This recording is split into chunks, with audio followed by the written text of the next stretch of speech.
You stocked up. Cans, buckets, mylar bags with shelf lives measured in decades.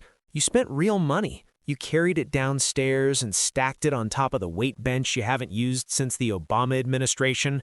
And somewhere in the back of your mind, you filed it under solved, done, handled. One less thing to think about while everyone else sleeps through the slow collapse of every system they depend on. It's not solved. It's been rotting since the day you put it there, quietly, without asking your permission or consulting the label.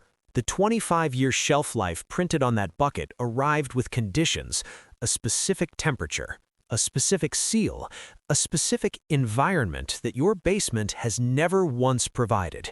You didn't build a food supply, you built a countdown. The label just didn't tell you what it was counting down to. Here's what's actually happening on that shelf right now. Oxygen is the first enemy. Not dramatically, not visibly, just persistently, working its way into every container that isn't perfectly sealed, every mylar bag that was heat-sealed slightly off, every can with a seam that shifted during transport or storage. Oxygen reacts with fats in your food supply, and almost every long-term food item contains fat, even the ones that don't taste like it. Free radicals degrade nutritional content, alter flavor, and over time produce compounds your body was not designed to process in quantity. It doesn't announce itself, it just works. The oxygen absorbers you put in those buckets were doing their job on day one. Whether they're still doing it depends on whether your seal held. Most don't hold perfectly. Most people don't check. Most people won't find out until they open the bucket on day 6 of a grid-down situation and the food inside smells faintly wrong in a way they can't quite identify, but eat anyway because the alternative is not eating. That's the first threat. The second one works faster and requires no oxygen at all. Temperature. Your basement feels cool. Basements always feel cool. What your basement actually does is fluctuate. Warmer in summer, cooler in winter, never quite the stable 60 degrees that long-term food storage actually requires.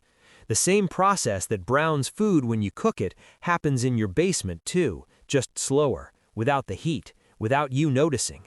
Your food is cooking itself into something less useful 1 degree at a time, and the label on the bucket has no opinion about that.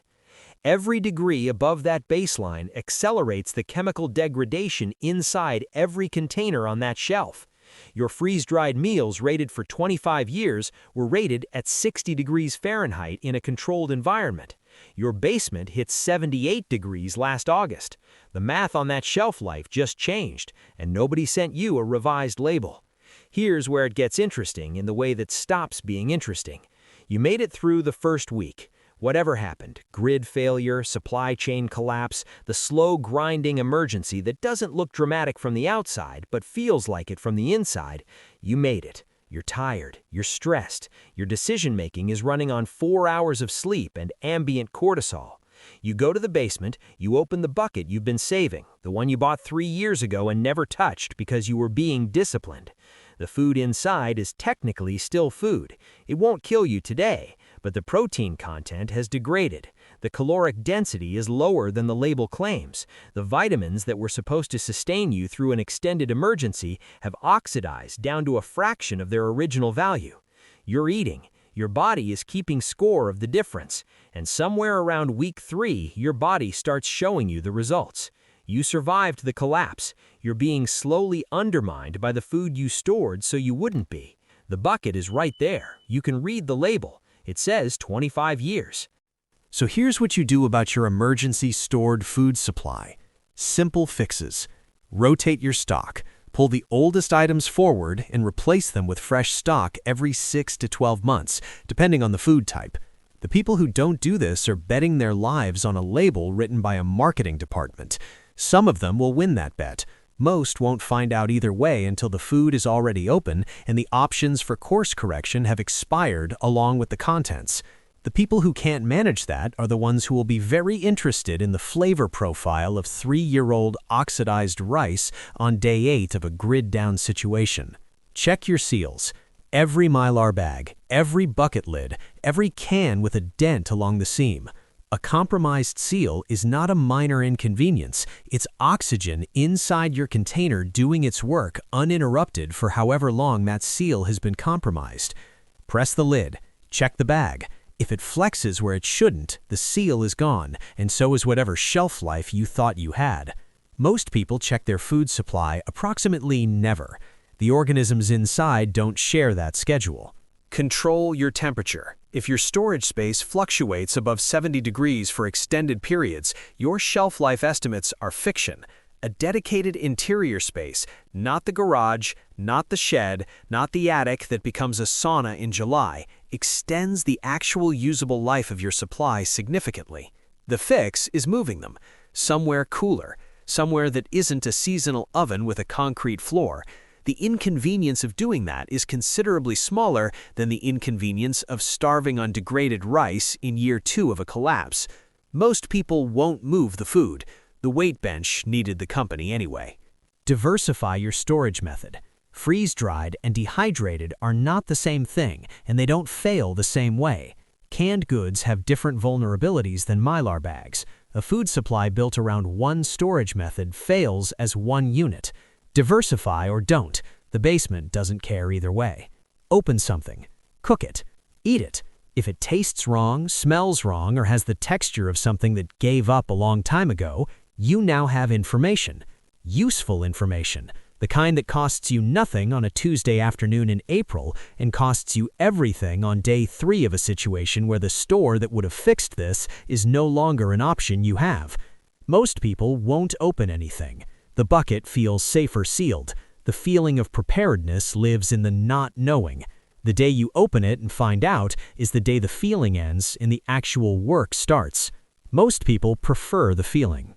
There's one more thing happening in that basement that has nothing to do with chemistry or temperature. Something found your food supply before you needed it. Rodents can smell through mylar.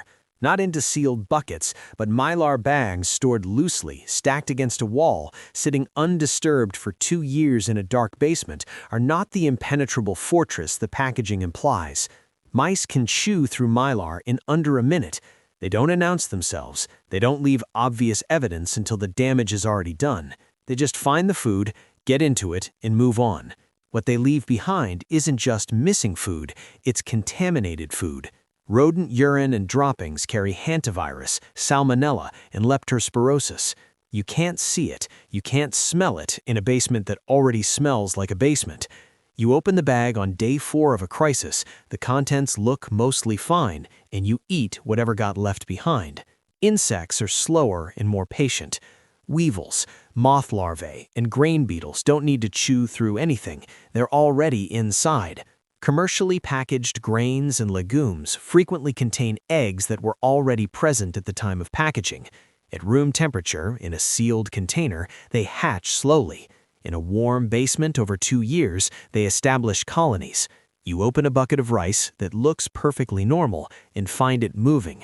Or worse, you open it and it looks fine and you don't look closely enough.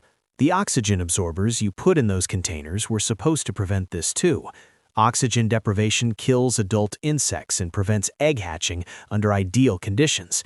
Under your conditions, fluctuating temperature, imperfect seals, a garage that hit 98 degrees last August, ideal is a generous word.